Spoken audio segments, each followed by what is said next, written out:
Well, just a minute at the moment. Oh, hello. Hey, Bob. Yeah. Yeah, I feel like it's really great.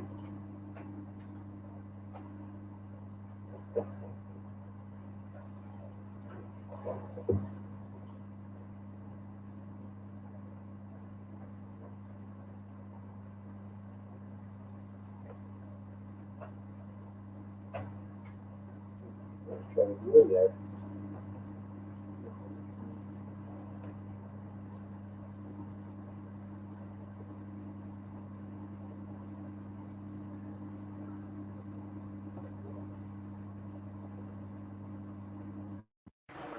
Is that better? Hopefully that's got it.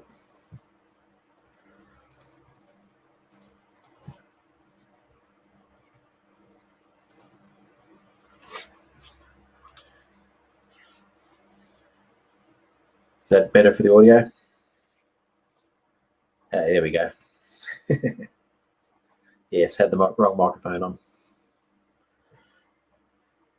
Hey, Bibby. Is it Bibby and Agent or just Bibby?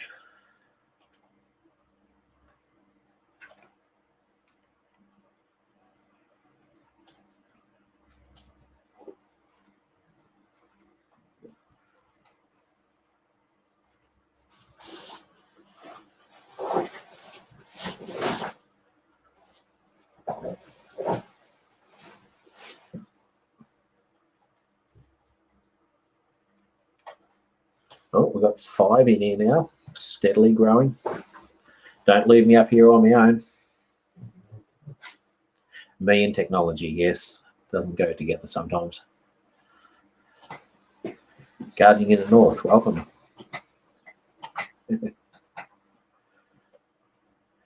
Well, it's late at night for us over here.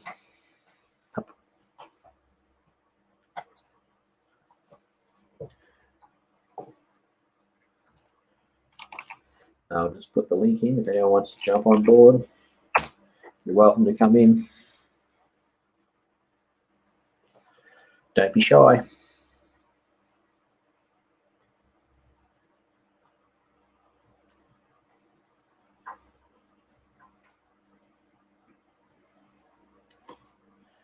Hope everyone's had a good week. All the chooks are sleeping, are they? No entourage tonight.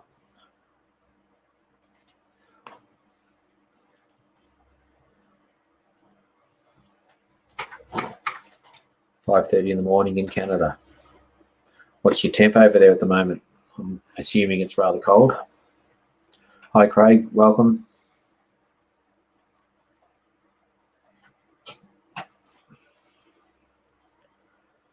We're at 9:34 p.m. in Victoria, Australia.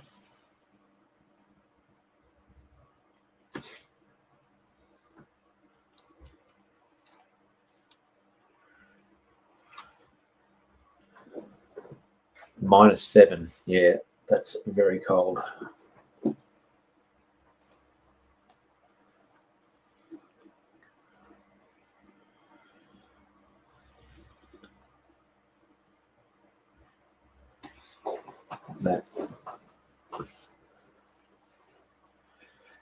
That's a temperature that's almost unbearable.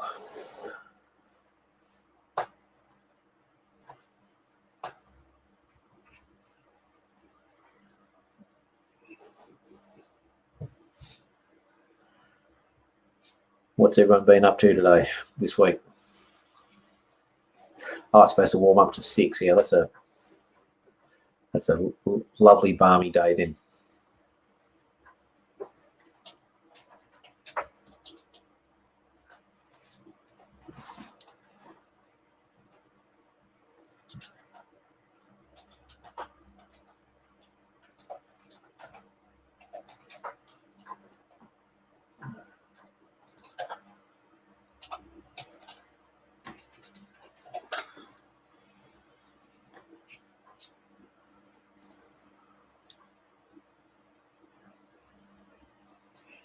Just doing a little addition there.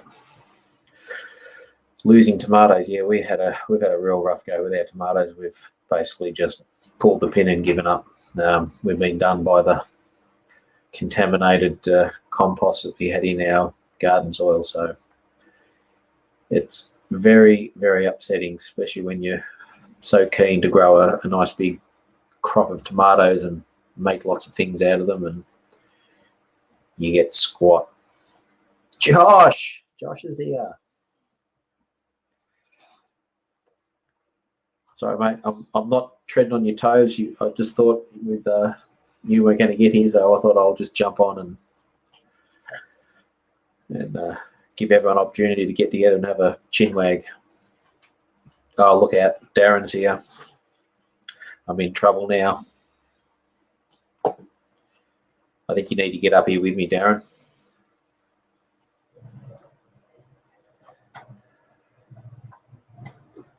Fruit fly. Yeah, we've had some outbreaks of fruit fly in the area around here in Victoria as well, which is quite upsetting. I believe they've been identified and dealt with, but we certainly don't want widespread instances of that.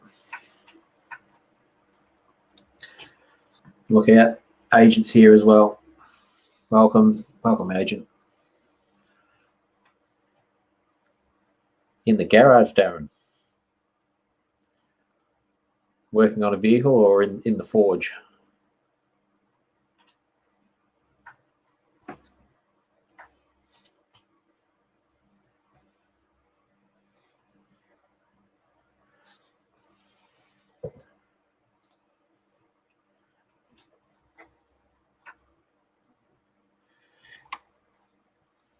Yeah, well, the people here as well. Sweeney's Creek Farm will be having a test live out on the property on Sunday.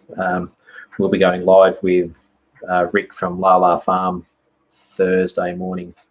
Oh, hello. Sweeney's Creek's in the background. I better be having a test. Oh, there we go. Out on the property on Sunday.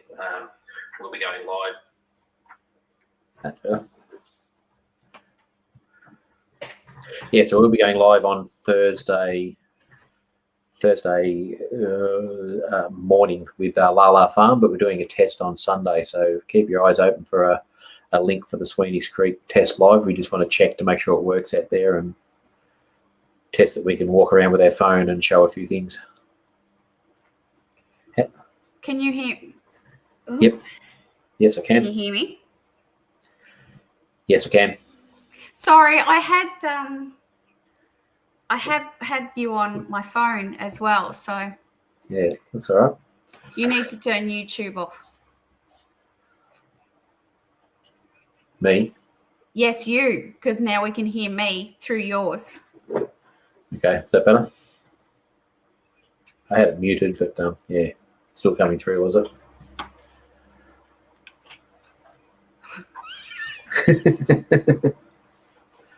No, go ahead, Bibby. We're just doing a very short test.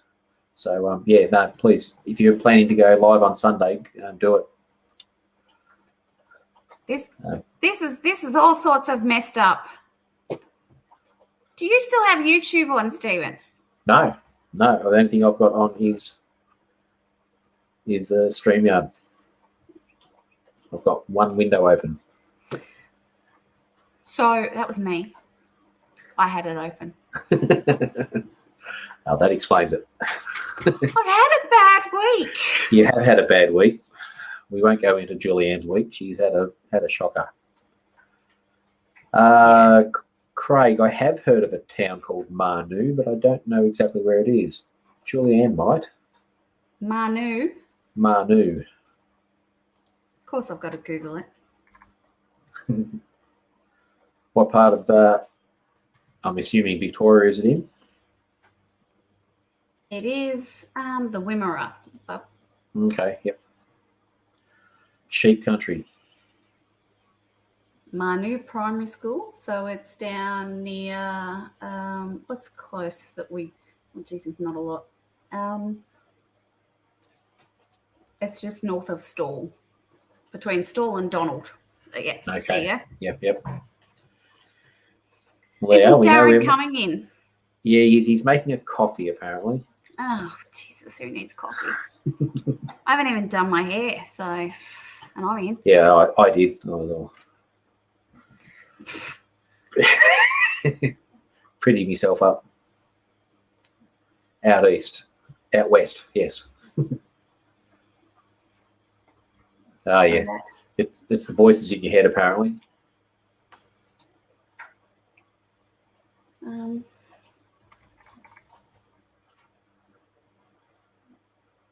That's not very far from us. It's like, if you're looking on the map, it's like directly across from us. Okay.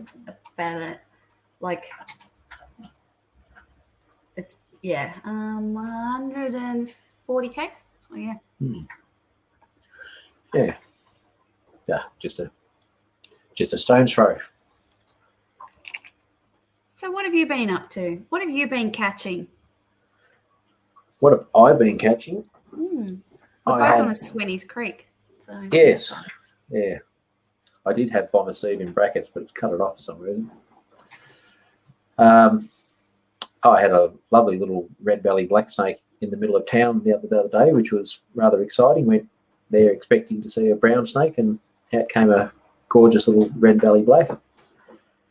The guy whose house it wasn't too impressed with it. He was standing there with his shovel ready to do the wrong thing. So I was trying to calm him down, keep him away, watch the snake and catch the snake. But it was all ended up well.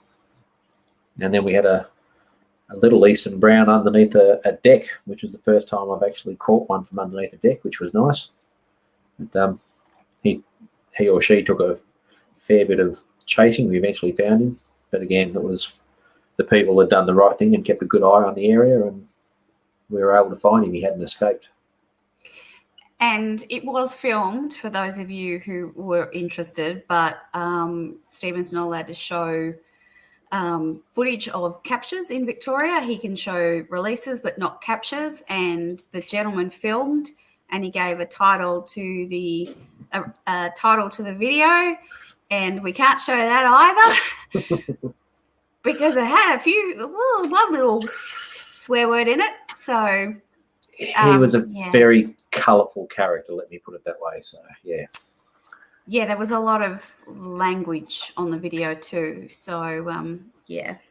Yeah, and a little surprise at the end when you tried to put it into the bag. Yeah. The red bellies are very muscular, and he just did a bit of a flip flop to try and get away from me, and anyway, he ended up in the bag and ended up out in the bush. There is a video on my channel with the release, and it was a very quick video because he shot out of the bag and slid straight to the water race and disappeared straight into the water. So proof that the red belly and the tigers are very much water snakes and wetland snakes. They need that wet area. So a lot of people know that we've got French bulldogs, and they keep on asking us how they're going to go out at the farm. So what are you doing for that? Like, well, Frenchies are like little terriers. They'll chase anything. So. Well, they were originally bred to be ratters, to chase rats and things, so it's inbred in them to go at things. And Shadow always wants to have a crack at Blizzard, our little blue-tongued lizard. So our house is sort of set up in in an L shape. So then we're going to box it off with fencing, which will have snake mesh. And so that will give us a four-sided snake-proof yard. And as snake-proof as you can get. So I can probably get it to be 99%, which is about as good as we get. All right, someone else is coming in. G'day. Caught me in the middle of having a drink. Good timing. Do you head into the big smoke today, mate? Oh, yeah, it's crazy. Pretty. It must have been a crazy week for everyone. Everyone's been just flat out and busy. So there we go. That's better. Yeah. So, but just to answer Julian's question, our yard will be as snake-proof as I can make it, and to give our dogs a yard, and it's just going to be a matter of being vigilant and keeping an eye on that. And we can make it 99% snake-proof, and then it's just a matter of always checking and then also minimising the amount of habitat you have around the property. So making sure you don't have long grass, make sure you don't have sheets of tin, keeping control of your rats and mice. So, snakes are no different to anyone else. They need three things. They need food, water, and shelter. So if you deny them that around your house, then you've got a better chance of them staying away from your house. And and that's why I do relocation. We don't want them in people's backyards. We want them out in the bush where they're supposed to be, and everyone's happy then. But of course, so totally opposite of what my place is. Yeah, well, farms and homesteads, and it's very hard to keep them clear. Stuff flying everywhere. Yeah. So when you were saying about you can't show the catch in Victoria, why is that? That's weird, isn't it? It might encourage people to do it. Yeah. So we're governed by the Department of Wildlife and Environment, or DWELP, and they do all of our licensing, and we have officers that go out to check on animal issues and things like that. So their regulation is that we can't show actual handling and catching techniques. The theory being that, silly people will then go, oh, that looks pretty easy. Yeah, I'll do that. So I think it's counterproductive. I think showing what we do, most people don't want to go anywhere near a snake because they're smart. Yeah. And I think it's counterproductive. If we were able to show that, like the New South Wales catches and like the Queensland catches, that I watch all the time, we would be able to educate people and show them that, hey, if you do the right thing, if you know what you're doing, these aren't aggressive. So what animals. about shows? Like if you had your license to do live shows and that, if you had your license to do the live shows, can you show the catching and all that in a live show? Yes, you can. Yeah, you can, because if it's your own animal, yes, you can show footage of that. Yeah. But you can't be showing it from the point of view of educating people how to handle and catch snakes. You can only do it from a Yeah, so, it's the same here. Yeah. Yeah. But we can film it, Yeah. The demonstrator license is a pretty expensive one too, and there's also further regulations where you have to prove that you're doing regular demonstrations to maintain it. So Yeah, I had to do one. I did one once a week when I had mine. Yep, yeah. The bloke I work for, he's got his demonstrator license, but with the COVID restrictions, that he hasn't been able to do that, but that will soon open up. Yeah. Stephen, I feel like the thorn between two roses, so I'm going to jump out and let the other thorn in. Oh, there he is. I'm going to jump out though, Stephen, so you guys can have a chat. So yeah, you've had a big week, bub. So go have a chill out. Yeah. Thanks for coming in, though. Yeah. Well, you were dying. I thought, someone's got to help me. I must stink or something. Why is that? Well, I come in and she left. Dusty, what are you doing? No, she's had a very, very big week, and she's pretty well shot. So yeah. Well, I'm battling to stay awake now. It's been a big day. I've been up since bloody 4:30. Yeah. So did you go in? Did you go into Perth or into where'd you go into today? No, into Gelton. It's only about an hour away from me. Yeah. But still, I hate going in town. Yeah. Yeah. I had so much to do. And I thought, I'll get back out in time. I'll get back out. Nah, I got held up on a few appointments, and it's like, no, I'm not going to make it. And I had a guest coming on tonight too, so I had to ring them and say, we'll have to do it next week. Yeah. So do you do a stock up and you get a fair amount of supplies while you're in there and make it worthwhile? Yes. Yeah. Yeah, definitely. Yeah. Yeah. And how's things down at the forge, Darren? Yeah, good, mate. Made up a quick hook, then been grinding knife handles. Cool. The fun part of the job. I enjoy doing the knife handles. They're quick, Yeah. they're fun, and it brings it to life. Yeah. Once it fits in you. Yeah, that shape that's contained in there, it sort of you see it start to, evolve and So do you sculpt them to sort of fit your hand, or do you have a general? I sculpt them to fit my hand, but if I'm making it for someone, I get them to take a photo of their hand with a ruler or something underneath it. Yep. So I know if they've got a bigger hand or a smaller hand. And then I adjust my grip to suit that. Yeah. Yeah, that'd be the tricky part, because people hold things differently, and comfort. One person, I can hold a knife there, that feels great. Someone else picks it up and goes, oh yeah, it's too big, it's too small, too round, too square. Yeah. Yeah, I mean, a bit of playing. Generally people like the overall shapes that I put on them, and they'll pick them for the shape of the handle and that sort of thing. Yeah. And then it's just a matter of shaping it so it's going to fit a hand properly. Yeah.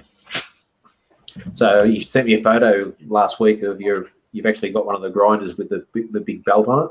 Is that the one you're working on tonight? Yeah. That's the one. So how long's the belt last for? Depends what I'm grinding, and depends the belt I'm using. Yep. If I'm using a ceramic belt, grinding an unhardened steel or grinding on timber or brass or copper, then lasts forever. Yeah. If I'm grinding hardened steel, then it goes a lot quicker. Yeah. And some of the fine belts, I can get half a side of a knife out of them. Yep. So I'll go through two of a fine belt. Yeah. That's what people don't understand. I mean, the money's... Yeah, one of the belts probably not cheap. Start at about $4 or $5. Oh, yeah, okay. And you give someone the price of the knife, you go, well, that's steep. It's like, no. Yeah. Yeah. Well, you've got cost of the materials, the wood, the steel, your belts, your time, and yeah. Time doesn't enter into the price. Well, it should. No. Good. Yeah. No, if I charge by the hour, I'd never sell a knife. Yeah. And look, when Julianne had her cafe and her cake decorating business, the same thing. If she charged what she should have for the amount of hours she put in there, people would fall over at the price. So, yeah. And what are you allowed to charge, Steve? What are you allowed to charge for snake call-outs over there? Yeah, well, that's is there a maximum at the Wildlife Commission? No, there's not. So it's just sort of market forces and that, and that's another thing that people don't understand as well. We'd love to do it for free, but someone rang up the other day and said, "Oh, I've got a 5.5, maybe 6 foot brown snake in my shed. Are you able to help me?" I said, "Yeah, I'm on the other side of Bendigo. I can drive over and come out." And she said, "Oh, is there a cost involved?" And I'm thinking to myself, yeah, okay, I'm going to get my car, burn my diesel, put wear and tear on my car, have my licensing, have my insurance, drive over to your house, put myself in a 3 meter square shed with the second most dangerous toxic animal on the planet, risk getting bitten and having 2 weeks in hospital. And with all of that, I'm going to do that for free. No, it doesn't work that way. So but I said the general person might think that you're government funded. Exactly right. And to be honest with you, we wish we were. We should be. And it should come under the Wildlife Commission. Yeah. So you're insured under the Wildlife Commission? No. So I go under the bloke. Oh, wow. We were. He has an insurance that covers his subcontractors. So, so we charge $100 in the Bendigo region. If we have to travel around about half an hour, we charge $150. And if we have to travel an hour, it's $200. If we're doing an invoice for like a government department or a local government pool or something like that, then it's always $150. Or 200 for a travel. So that's roughly what I used to charge as well. But here, the frustrating part is, if you look at where I live in Bendigo, if you took $1 off every rate notice, that would provide enough money to cover all of us relocators for the entire season. And when you look at it, you think, geez, that's it's not a great cost for the money coming in. I know they've got other things as well, but we had one community, one suburb in Perth that used to get a lot of dugoughts and Western Browns, and they actually got together. The community got together and had a funding, so they put in so much per week, like a couple of bucks each per week, and that would cover anyone in that area. And look, those are the sort of social arrangements that are great if you can. But that's what local councils and governments should be, doing as well. In my opinion, I don't know, they cover a whole gamut of things, but that's what they're paid for. That's their job. Oh, it's an issue that faces the area. So, it's obviously not an issue in my area, but it's an issue for every resident up in Bendigo area. Well, the snake relocators in Melbourne are much busier than us. So, and some of the Melbourne councils do cover the cost, but a lot don't. But, a few of my mates down in Melbourne, like on a hot day, they just run off their feet. Mainly tiger snakes and copperheads and the occasional eastern brown. So but along, there'd be a lot of call out to blue tongues out here too. Exactly right. We used to get that too. I've had 5 or 6 this season, so it's an easy mistake to make. The funniest one I saw was one over in Adelaide, and a guy rang up, and they were a new arrival into Australia, so you can understand that. And he rang up, and he was beside himself. His family was in danger. There's an alligator in my backyard. The relocator went, what? Really? A what? He said, it's an alligator. So anyway, he went out there, and it was a big blue tongue, but it was a blue tongue. And when you look at it, they kind of look a little bit like an alligator. Oh no, it's an alligator. Get that out of my yard. But do you get the big monitor lizards up there? Sorry. What was that, Dan? Even a big monitor lizard. If it was monitor lizard size, you can understand it. But even the biggest blue tongue is like, okay, that's not really a scary alligator at that size. It's a half a meter. We get lace monitors around here, lacies. We get sand goannas. We get a few of the smaller goannas. We don't get the full parenti down here, but certainly the lacies get up over. Lacies get up over 2 meters, and they're all teeth and claws. So, I haven't had to pick one of them up yet. I'm hoping to keep it that way. Give me a 5-foot brown snake over a lace monitor any day. They're easier to control. They are. The monitors are really strong. Sorry, what was that, Darren? Your lady love left the message in the chat for you. Yeah. Oh, the plumber on the pile of bricks. That was my first brown snake I caught in Bendigo. So he rang me up and I was at work and I was just on leaving. I had to go to the other side of Bendigo and pick my car up. I said, look, I have to go pick my car up. He said, that's okay. I'll keep an eye on it. You go get your car and give me a call. So drove down, paid for the service, picked up my car, rang him straight away and said, is it still there? He said, yeah, I've still got an eye on it. So, all right. So I had to drive the other side of town. So it was a good hour before I got there. Now, when I get there, he was a concrete polisher. And you know how you have bricks delivered in those pallets with the wire wrapped around them? There was two of those piles of bricks there, and he's standing up on top of it. And I said, how long have you been there? He said, since I saw the snake. I said, that's over an hour. He said, yeah, I've been up here over an hour. He said, it's underneath. Yeah. He said, it's underneath that. And there was a temporary fence in.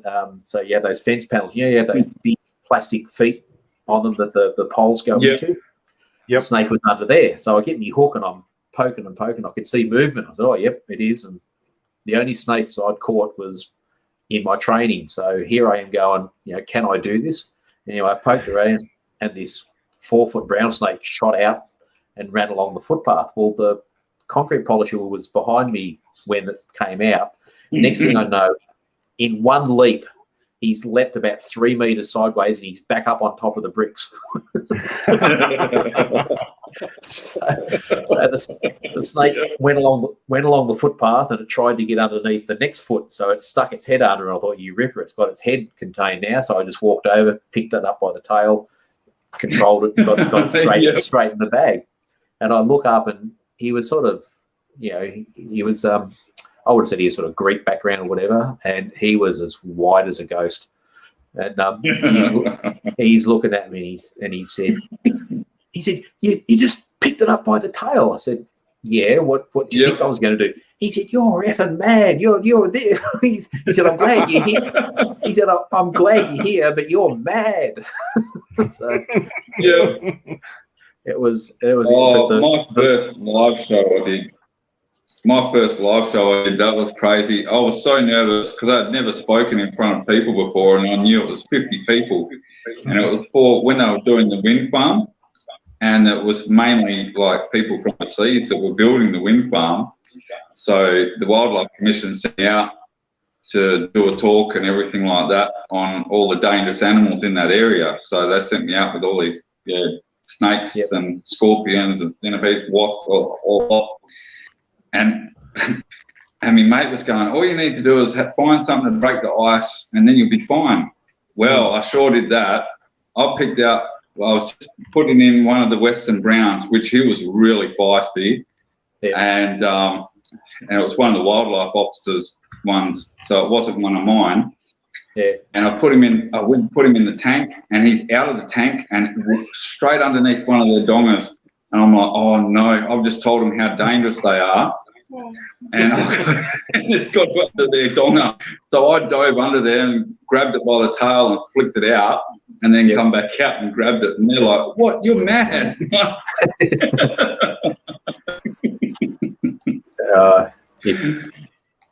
People think we are, but we know their behaviour, we know their body language, and so if that's right, you do. You learn. If we get tagged, it's because we made a mistake. It's our fault. That's right. All the times I've done it is complacency, got complacent, or I've taken my eyes off the snake. Yeah. Yeah. Yeah. Or feeding time if you own them. Yeah, never got bitten feeding time. No. Yeah. Most snake owners and handlers that get tagged, it's quite often it's at feeding time. Yeah. I know that. Take the snake out of the tank, out of the enclosure, and feed them in a bin or something like that, or another enclosure, so they don't get. Yeah. Yeah, but a lot of people like to handhold the mouse or rat or whatever they're feeding them with. Yeah. Yeah. And that's just it's just tongs. I mean, if it's a python, fair enough, but if it's a ven, got to have tongs. Even pythons can give a good bite. Oh yeah. Lose a bit of blood with pythons, that's for sure. Hello, Yeah, Jim has just especially them arrived. follow. Just exploring every path. Welcome. Yeah. So yeah, I don't. You've still not hit 100, Bomber. No, I'm just below. I'm about 95 or 96 or something or other. So yeah, another 5 or 6 would be nice. I mean, I'm really happy with our Sweeney's Creek channel. That's our main channel. This is just just my own one and just a bit of nature and snake releases and that sort of stuff. So if I can get over 100, I'd be happy. Cool. Yeah. But, I heard that draw, Darren. What's that? I heard you take that draw then.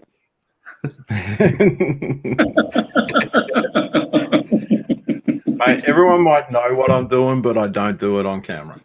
That's fair enough. Fair enough. Not even on other people's channels. It's not my channel, but no,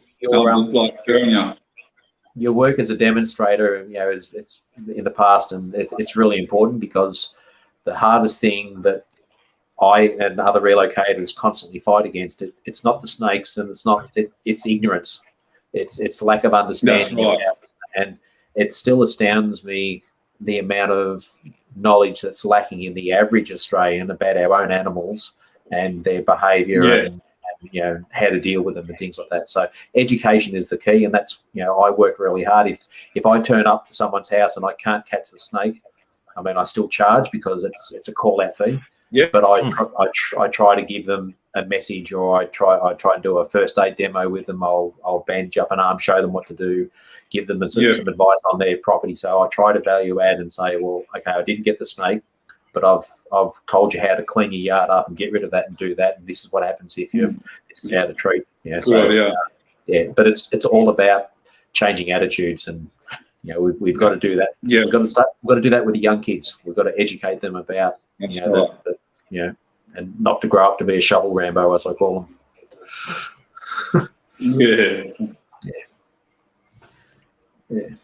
But the same goes for all our animals. Our kangaroos and koalas and our whole ecosystem.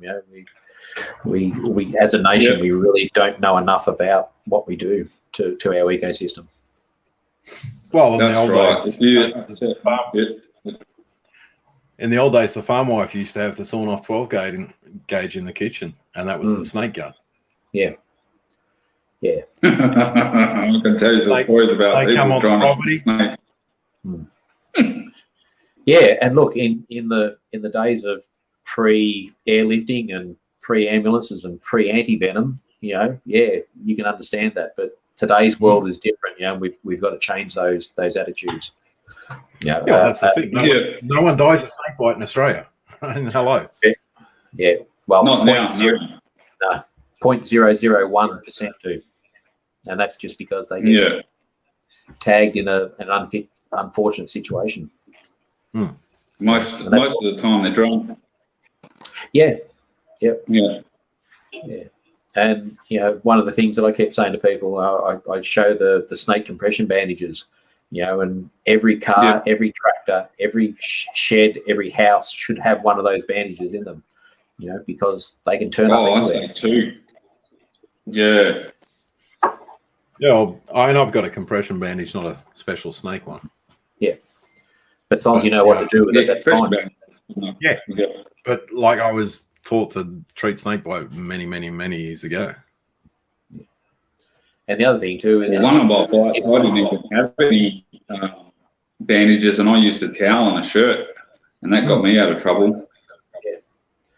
And if you're heading out into remote areas, the more remote you're going, the greater the requirement on you to have emergency contacts, beacons, or emergency apps or whatever to be able to say I'm in trouble and I'm right here, because especially in some of the forested areas of Victoria, New South Wales, and Queensland, you can disappear in there pretty easily, as we know.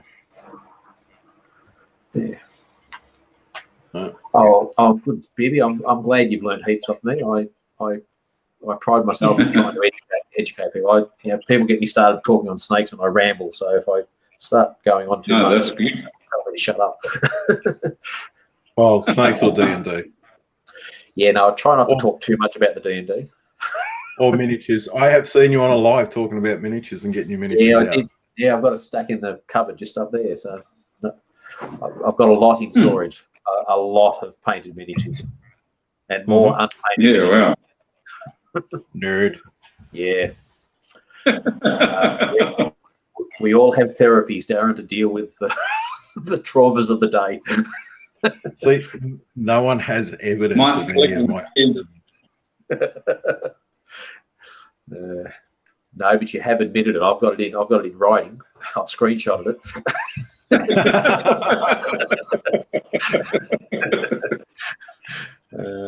Yes, but what I've done in the past isn't necessarily what I'm doing on Monday night. So what's sorry, going on? Tuesday night. Oh, Tuesday yes, night's yeah. D&D night. Yeah, Tuesday's D&D night. Yeah. We Yeah, do. Tuesday. Yep. Yeah, we do stream it, which is pretty sad too. They go. Yeah.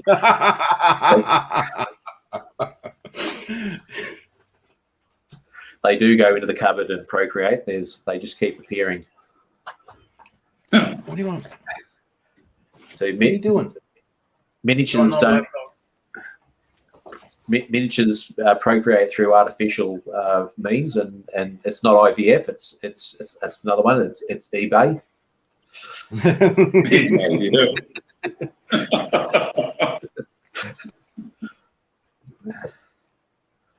Yeah, but all my paints are packed away up there. That's one thing I'm looking forward to, getting out of this rental and getting out onto the property, and yeah, getting all my stuff out. Yeah. Set my painting table up, and as well as setting up the homestead and getting things happening out there, because trying to grow things. Yeah. I'm glad they got mentioned. Oh. Yeah, there's an old joke with gamers that I'm not scared of dying. I'm just scared of when I die, she's going to sell the miniatures for what I told her I paid for them.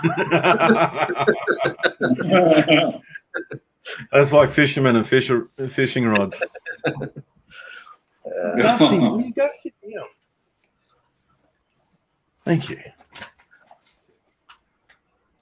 What's the weather been like over your way? It's been pretty mild the last week or so. It's just sort of been in the 20s. We're hitting up into high 20s and 30s over the weekend, but it's been a pretty hot low. again now. Yeah. Darren, do you call it a low? Thursday, 46. 46. Oh, mate, I'd call it autumn already. Yeah. Yeah, it's really Wow. Yeah, and while we haven't been hot, we've just had very little rain. So, Hang on, Australian crowd. Yeah, I we haven't had much. phone back over. I got to change off Fahrenheit. yeah, agent. Handling snakes when you smell like anything to do with chooks or rats or mice is always going to end up bad. Yeah. It looks like he ended up with a python sucking on his jaw.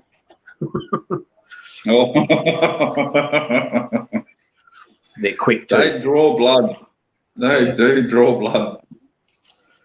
There you go, Bomber. There's a question for you. Okay, where are you located, Jeep? States. Okay, I'm not an expert on American snakes. You can get Australian snakes over there because the importation laws are a little bit more lax. So the most common ones in America will be a ball python or a corn snake. Californian corn snake is a good pet to own in the States. We can't have them here. If you want to look at an Australian snake, if you look for a carpet python, my particular favourite is the Brettles carpet python. It's a Centralian carpet python. They're a really good, placid, good beginner snake. Stimson's python from Western Australia is also really good. But yeah, most Americans will start off with a ball python or a corn snake. So yeah, there's some good options there. But the most important thing is get it from a reputable breeder, get it from people that have handle it often so that it's used to it. Do your research, get onto YouTube, look at the species. There's really good handlers that will show you the best way to keep them. Don't mix up your feeding time, like feed it at the same time each day. Make sure if you're not feeding it, make sure your hands are clean so you don't smell like food. And the more people think that snakes don't learn, they do. The more you handle it and get it used to being handled, the more used to they become. So it's the same as a dog. Interact with it and let it know that you're part of its environment, and then you won't have any hassles. Unless you get a skits one, and that can always happen. Same as you can just get a skits dog. That's an Australianism. Yeah, it is an Australianism. A psycho one. Yeah, psycho. Yeah. When I did my training, the guy Sean that did the training, he said, if you want to get us, we were talking about, what's the best snake to start off with, and he said Stimson's python, and they're a Western Australian, but they're a really beautiful snake, and he said they're really placid and gentle and whatever. And anyway, the next day we were doing our training, and we had to start. We had to start with pythons, and he said, right. So we started with some diamond pythons, and he said, right. Do you remember what I said yesterday about Stimson's pythons being really calm? He said, you're going to pick up a stimmy now, and just forget what I said yesterday, because this one is nuts. And it was striking and everything. But yeah, it was just one of those. It was just a cranky snake. Yeah, it can always happen. Yeah. My pleasure, Jeep. Yeah, correct the Aussie. I'd rather buy loader for a first python than a Stimson, I reckon. What, sorry? The Spyloda Morala, the carpet python, I reckon. Yeah. Carpet. Yeah. Carpets get big, though. A stimmy won't get that. Yeah, they do. They can get up to about 4 metres, yeah. The biggest one I had was 8 foot. Yeah. I've got a mate there in Melbourne. Sorry? I get used to correcting Aussie sayings because I do it to myself all the time. Yeah, we forget how many ocarisms we've got in our speech sometimes. I'll be talking and then I'll go, she's not going to understand that. Yeah. Yeah, at least we don't say, we're getting a dog's eye with some dead horse on it for lunch. Yeah. She understands what Macca's is now. Macca's, yeah. Heading up the Macca's. As I said, I sat down in a restaurant. I sat down in a restaurant over in Boise, Idaho, with some teachers when I was over there on a trip, and and we were working out what we're doing the following day, and I asked a question. I said, "Oh, so where did we go to Savo?" And he went, "What did you say?" I said, "Where did we go to Savo?" And he said, "What?" And I half an hour I tried to explain, and then I started to see what I'd done and the funny side of it. But the Savo, and trying to explain how that is this afternoon it was hilarious. Yeah, Mate, I was in North Carolina having a look around a Target. I'm just wandering around, and guy goes to me, "Oh, can I help you, sir?" I said, "No, she's all right, mate. I'm just taking a boat, Pete."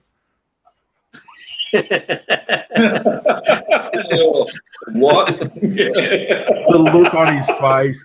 I said, "Sorry, mate, I'm Australian." He goes, "I don't think I speak that language," and walked away.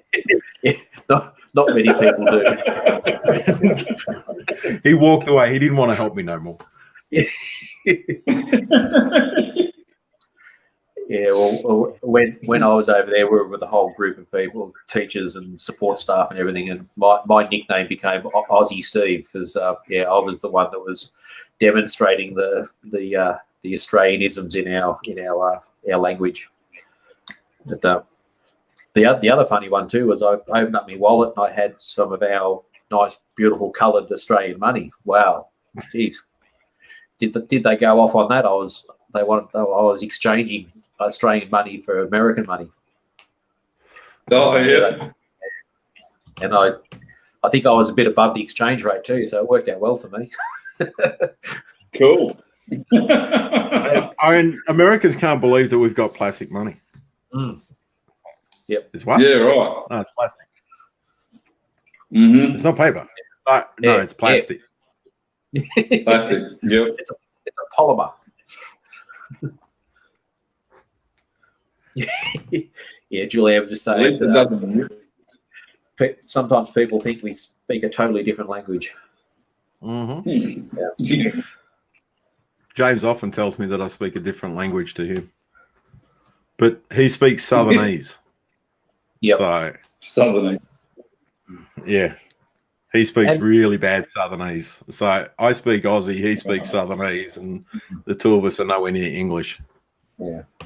And it depends where you're sort of brought up as well. Like, you know, the farming rural languages, you know, quite different to inner city, and so while we don't have distinctive accents like Americans do for different states, we certainly have different ways of speaking that identify you as a yokel or a country bumpkin or a city guy or whatever. Yeah.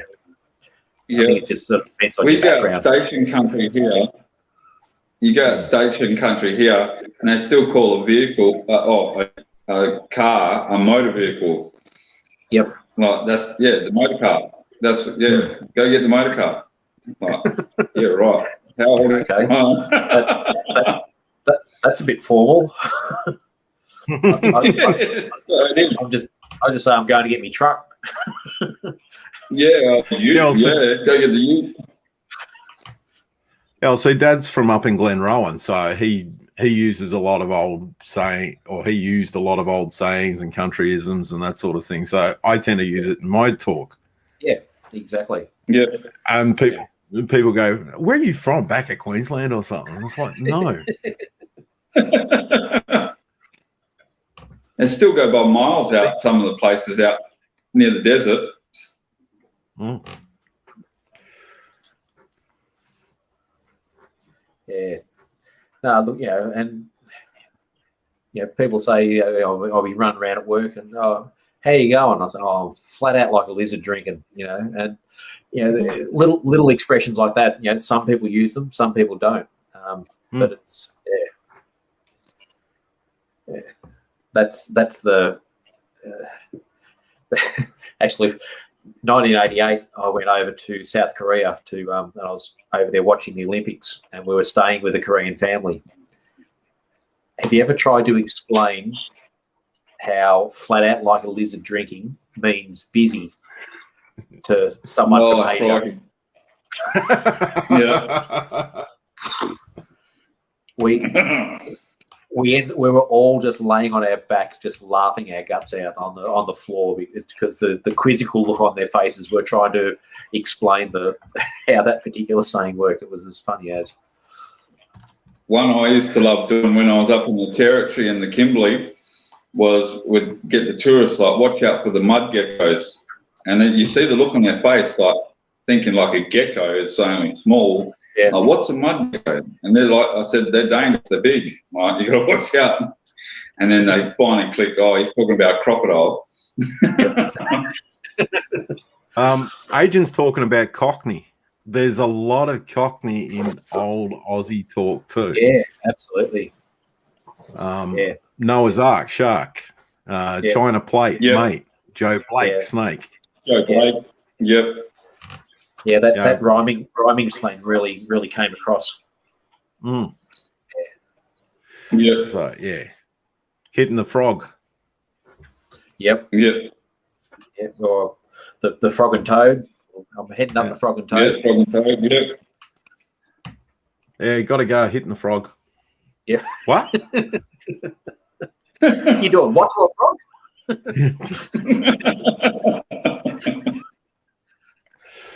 And half the time I'll talk, and my kids go, "What did you say?"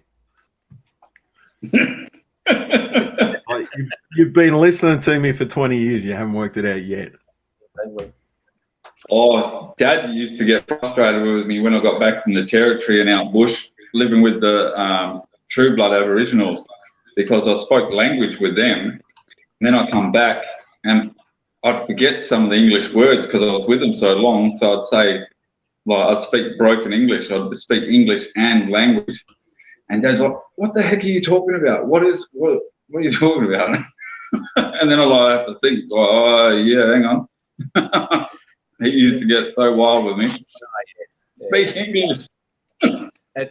It's also too, like, it also comes back to context and inflection as well, which makes it harder for people as well. So, you know, you can tell me something and I'll go, "Oh, fair income," and then you'll go, "Yeah, fair income." Now, we both said the same thing, but I'm asking you, yeah, are you for real? Is that right? And then you're responding with the same word, different inflection to say, "Yeah, that's exactly right." And well, people say to me, "Do Australians really use the word crikey?" I said, "No, not apart from Josh." Yeah, I use it all the time. I do. And truth, and yeah. Julianne's just posted on there. There's a guy on YouTube called Jimmy Rees. I don't know if you've ever, if you want to see some funny videos. He used to be on ABC as Jimmy Giggle with the Giggle and Hoot at the kids show, and now he's got his own YouTube channel, and he does.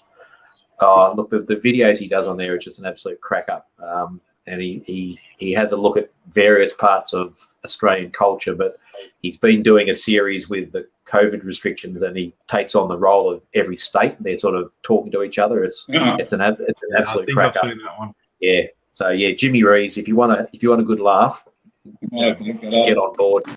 Yeah. There you go. She's taking your job. Yeah. You've got to work without the spreadsheet, though. Yeah, I can't do the spreadsheet anymore.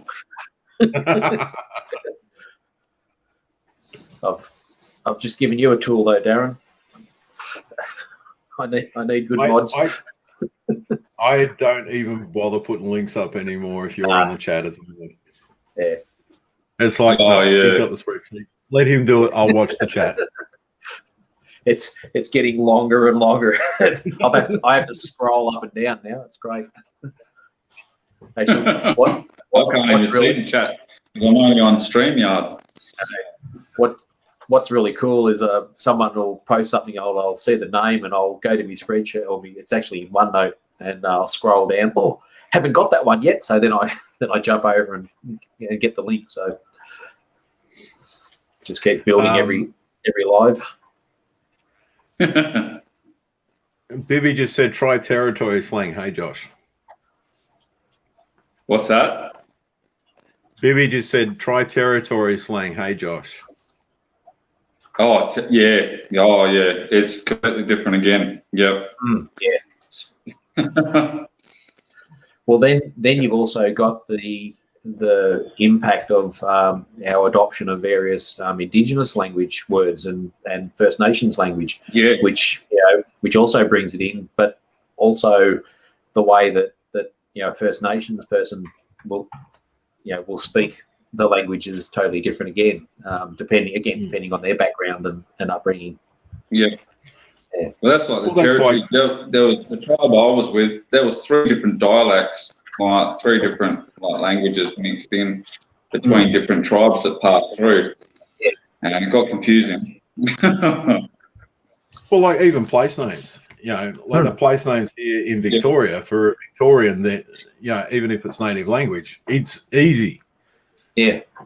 And then you go to South Australia and you go, how the heck do I say that name? I'm driving in and it's like I'm driving past and you say the name as you think it's said, and they go, no. Yeah. Well, that's like some of the places here. We got a place, Dongra, just south of Geraldton, and people call it Dongara. And it's like, no, it's Dongra. but there's so many towns that are like Gundawindi or Wangaratta and Wangaratta. It's just so many of those words that are in there, and we know how to pronounce them, but then people from overseas look at them and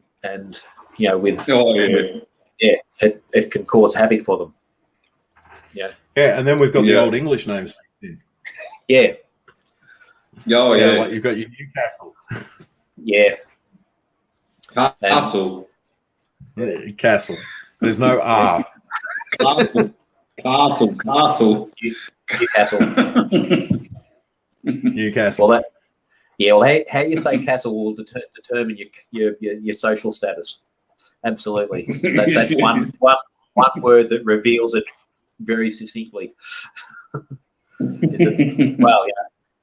We've in town here we've got a street called Pall Mall, but for some people it's Pall Mall. Pall Mall. No, right. Yeah. We've got one through here. It's spelt like bugger, but it's pronounced Bugara. Yep. If I could just get all Americans to be able to say Melbourne and Brisbane instead of Melbourne and Brisbane, the rest of it I can handle. You can't even get them to say emu properly. Instead of Canberra. Yeah. What was that, Darren? You can't even get them to say emu properly. Oh, I'm getting there. Emu. It's an emu. No. It's great. It's a great conversation starter. I hope people don't take offence at it. It's just it's a nuance of how people speak. So, but as you've said before, Darren, too, like the American accent is based around very long vowel sounds, whereas ours is around very short. Yeah. Short. Yeah. Short and sweet. Okay. Birmingham, mate. Yeah. Birmingham. Newcastle, Birmingham. Liverpool.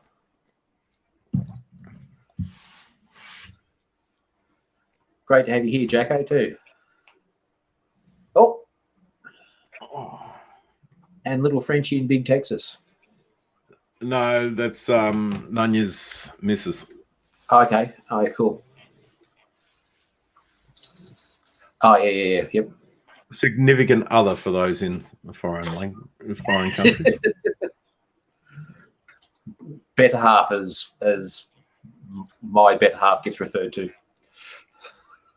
Your much better half.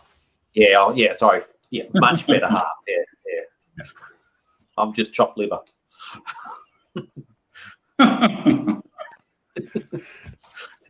Well, I'm going to have to go look up the chooks because they're getting a bit dark now. Yeah, mate. It's probably no worries. Time. You've had a big day. Go unpack all your groceries and.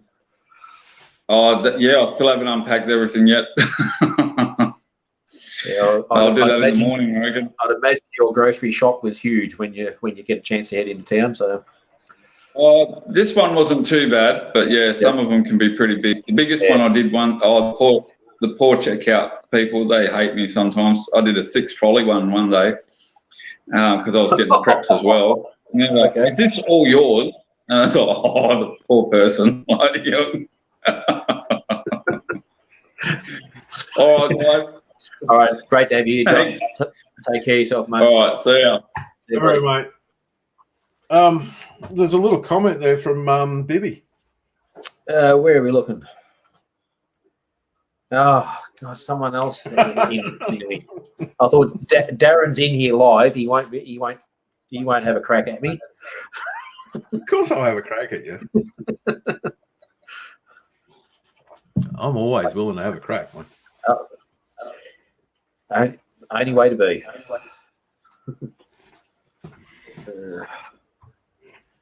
Oh, goodness. So, busy week? Yeah, it's been a very busy week.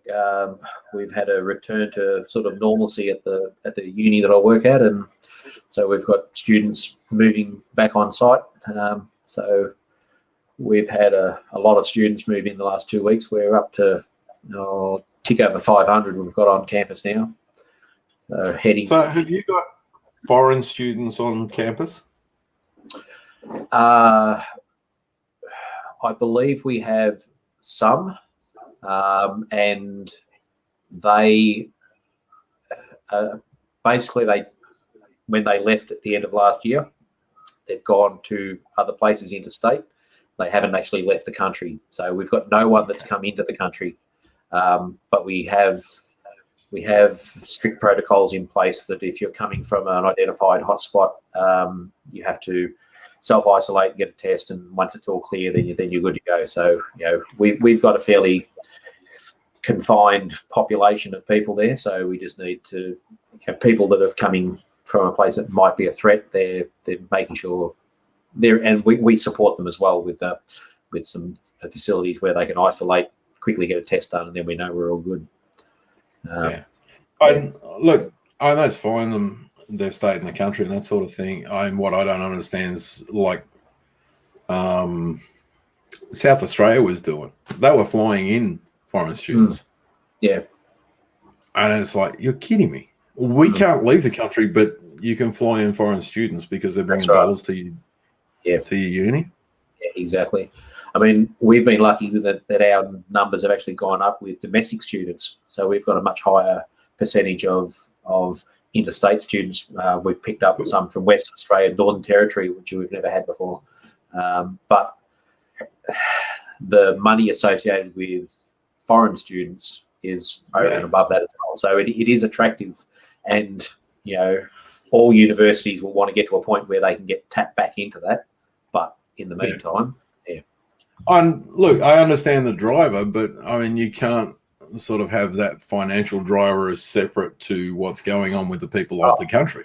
Exactly right. Yeah. Like I'm not allowed to leave, but South Australia is talking about flying people in, and it's like, how does that make sense? Yeah.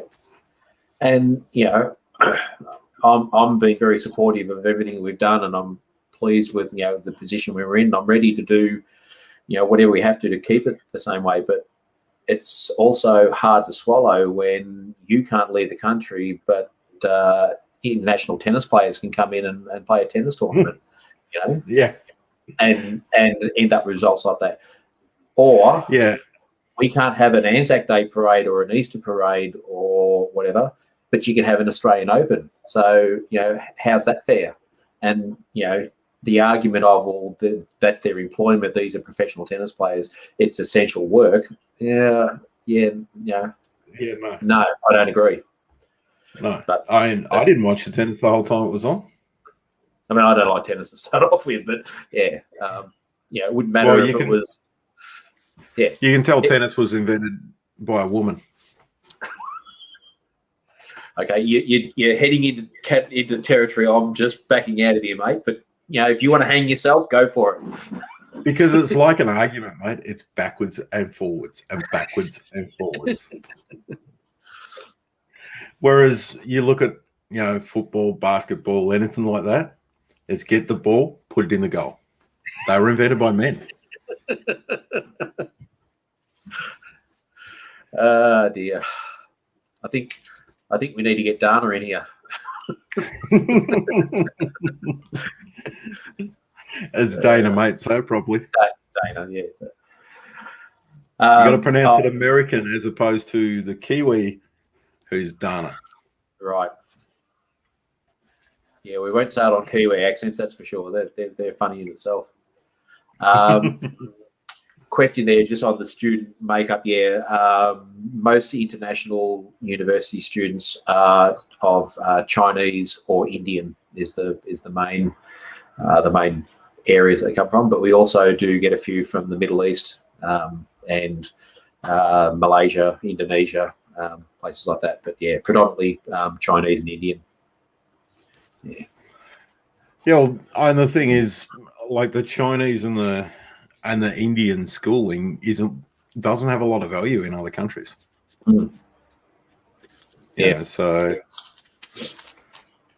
if you go to somewhere and you've got a qualification from Polytech in India, it's like, so here's a taxi for you to drive. Yeah, exactly.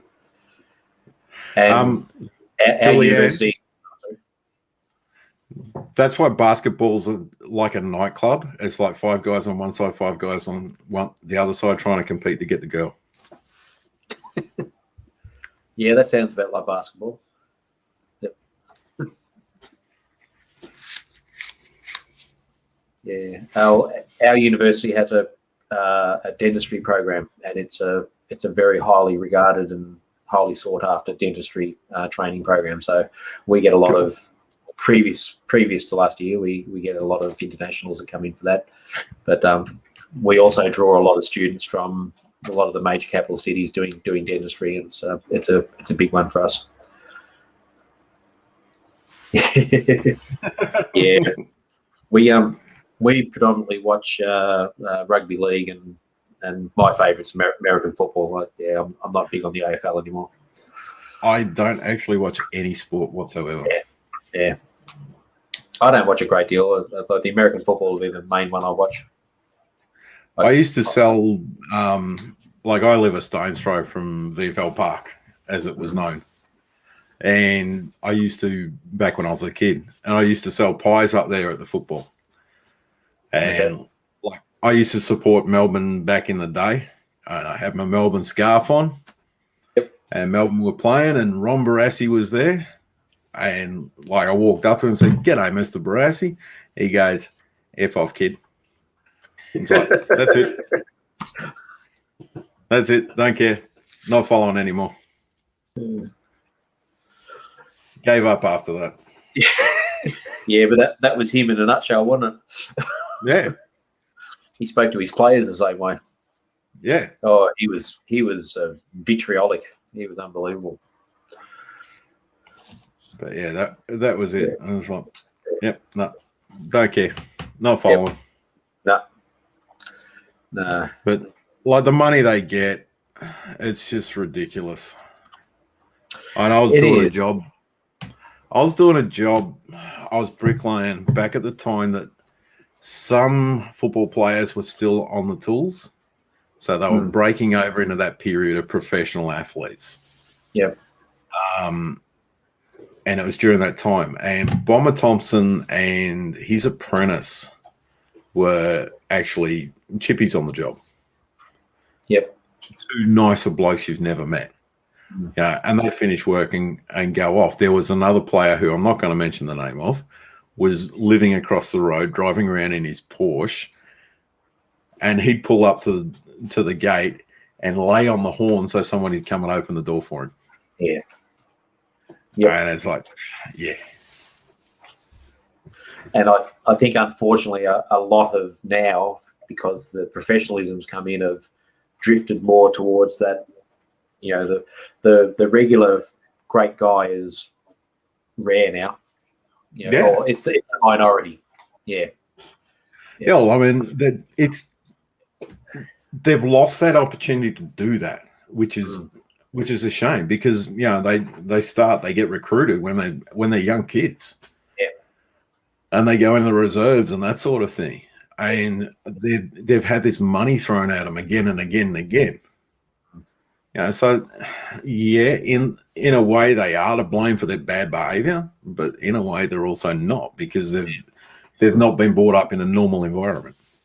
The other thing too, and I know the AFL is now aware of it and has been doing more about it, but it really is a meat grinder as well, in that these kids go into the draft and into a game into a team, and their career can last 20 years, but it could also last 2 years or 5 years. And at the end of that, they're 22, 23 and washed up in the AFL. They've missed the opportunity for a trade or whatever, and they're basically unemployable to a degree. Yeah. If they haven't got the personality and the image to go into the media, what options have they got? Yeah. And can you imagine, being being 16-year-old and getting thrown, $100,000 a year. Which is peanuts in the American football scene, but it's big money for us in our. That's the money before they start actually playing properly. Yeah. And nowadays they're up to the millions and that sort of thing when they're playing properly. Yeah. But yeah, a 16-year-old kid getting $100,000 to sit on reserve. It's like, Yeah. So I mean, yeah, you can't blame them for wanting to get into the system, but that's where I really admire Rod and Jeff Marsh's dad. And he was very much aware of that. And both Rod and Jeff, as you know, were both professional sportsmen, cricketer and golfer, and they actually could have swapped roles. They were both as good at each one. But he said to them, if you want to pursue a career in sport, that's fine, I'll support you, but you have to get a qualification first. And I think they were both qualified teachers, I think, from memory. I'm pretty sure that they had to complete a university degree, and then they were free to pursue their sporting career, so that if it didn't take off, they had something to fall back on. And I think there's a big message there for a lot of our sporting organisations around the country. Yeah, and what parent doesn't go, I'd like my kid to become a professional tennis player? Yeah. Whereas nowadays they're more likely to become a professional online gamer. Yeah, well, there's a few 8, 9, 12, 14-year-old kids with YouTube channels with just insane followers. Mate, look at that kid. I think his name is Josh. He was one of the first at the multi-million subscribers. Was advertising game stuff. The kid's a multi-millionaire, and he's now got a Nickelodeon show and that sort of thing. Yeah. Yes. And it's wow. Well, Harrison's over here, and he's got his list of ones that he follows, and he might launch his channel one day, and he's really good on the. And like the online gaming is actually one that you can really grow quickly. Like we in the homesteading field talk about, it's a year and I'm not getting monetized. What am I doing wrong? The gaming stuff, like you have a look on Reddit and they go, it's been a month. Yeah. Really? And I'm monetized. I'm off and running. I was like, wow. But like PewDiePie, he's one of the biggest earners on YouTube. He's a gamer. Yep. That's how he started. Yep. Well, and it's like, you've got guys like Dan TDM, and I mean he's pulling in £3 to £10 million a year without even, really just, they work hard, for certain, but we watch another guy Harrison has in the past, Jack Septiceye, and he's a funny YouTuber with the gaming and that, but Jack's language is a little bit ordinary from time to time, which is why I really enjoy it. he's Irish. He's a mad Irishman as well, so he's as funny as But there's some good YouTubers out there with them. They produce good content, they entertain the kids, and good luck to them. Oh, that's exactly it. I saw today, it was on Two Family. Demolition Ranch has got a new channel, Off the Ranch or something like that. Which is a great segue from their, Demolition Ranch, because YouTube took the monetization away from them. Oh, they did they? Yeah, because it's all involved freedom sticks. Everything he does involves freedom sticks. And when they changed the rules on that, it took away all his monetization. So he's now got a new channel, Off the Ranch, but he's got like 3 million subscribers now because people have gone, I love him. Yeah, off we go. Yeah, but there's quite a few channels that around that concept of arms and weapons and ammunition, and I watch quite a few of them. I enjoy it from history point of view as well, and so.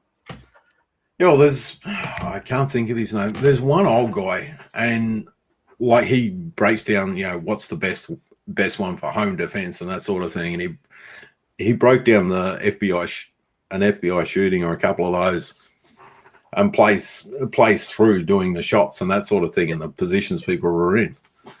And, absolutely awesome to watch. But, yeah, YouTube say no. Which, if they say no from the beginning, that's fine. But, to retrospectively change the rules and then say, oh, well, okay, everything you've done before, which was with the rules, is now against the rules, so we're going to take it off you. I mean, that's... Yeah, and that's what they done at Demo Ranch. Yeah. Demo Ranch was hitting huge when they go, that's against the rules. Yeah. I'm sure if a policeman came up there, anyone, and said, "Hey, look, we've just changed the rules, the speed limit at your house there, and we're gonna fine you for the last 7 years of speeding on the thing, even though you were following the rules at the time." Yeah, I don't think that would go down too well. Yeah, that's it. So, yeah, Facebook. Like Facebook, I went on a bit of a rant the other day. I've had my say in a few forums, and I have my campaign medals for the various bands that I've had on Facebook. I've learned how to shut my mouth now, but so I've been really, really careful. And I logged on the other day, and here's this message: "You've been banned for 30 days for this post." And I went, I don't remember putting that up there. That's ridiculous. I wouldn't put that up now. And then I looked at it, and it was from 2014. It was 7 years ago. And I'm thinking, hang on a minute, you can't ban me now for something that's been up there for 7 years that you guys were happy about or quite okay. And when I looked at it was a meme that involved a certain German leader in history, and it wasn't offensive, and it didn't involve any reference to any actions of that particular person, but it just had his picture on it, and a bit of a play on words. And would I post seriously, there's ads for Jojo Rabbit on Facebook. Yeah. So would I, as I said, would I post it now? Absolutely not. But that was 7 years ago. You can't come up and find me for speeding now that you've changed the speed limit 7 years later. Yeah. So anyway. They said they were going to ban me, and they actually didn't. So the whole spiel I did appealing it was really effort well spent. So, I don't like Facebook, but it's important I use it as a medium with my snake education and that. So there's a lot of things I do on there that are important. So I've just got to shut my mouth now. Yeah. And Dana's one of those ones. She now has a second account because she's permanently in prison. Yeah.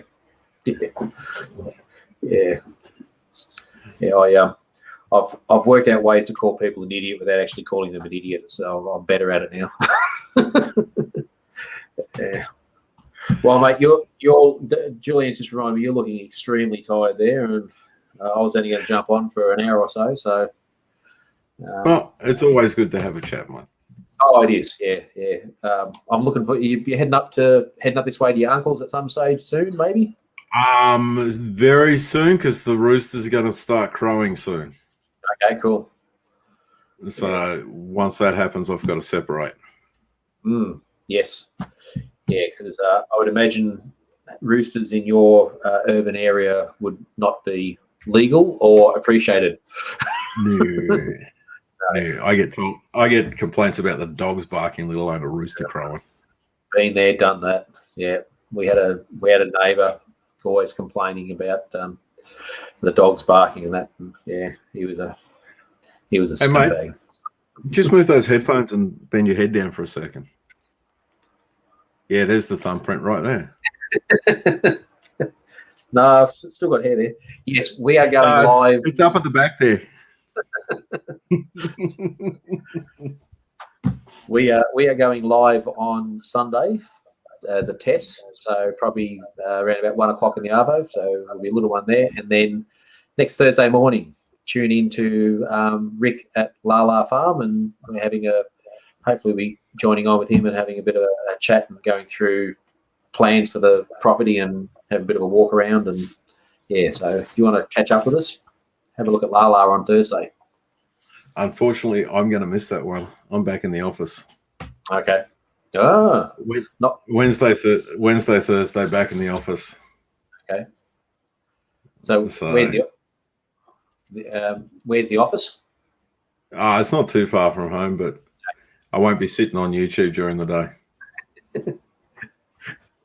You've just got to do work and not work on YouTube. Yeah. Yeah, so that's Wednesday for USA, Thursday Australia. Yeah, but just get the reminder from Lala and jump on and say hello. We'd love to if you to see what's going on at the farm and what the plans are. And yeah, it's all, the house is looking fantastic. Can't wait to be out there. But as I said, mate, when you're passing through, there's a chicken parma on with your name on it, and we'll have a good meal and awesome, crack mate. Crack a couple of coldies, as they say. I will love to try your chicken parma, even though it's a poor one because you don't do it inside the chicken. Oh, okay. Yeah, I do it pub style. Yeah, you do it pub style. You're supposed to cut the fillet open and do it inside. Ah, okay. Well, I might have to experiment with that and see if I can get that one right. So it's like more like a chicken Kiev, because that's actually got the like a chicken Kiev, but the Kiev you pocket hole it. With the parma, you cut it and do it on the inside, and then breadcrumb it after that. Okay. Well, there we go. Yep, same Jandara. You learn something. You learn something new every day. Yeah. Oh, and yeah, there's nothing. Thanks, Julianne. I was just about to say the same. There's nothing better than chicken that's crumbed with panko. The panko crumbs are just great. Cornflake crumbs. Yeah, they're nice too.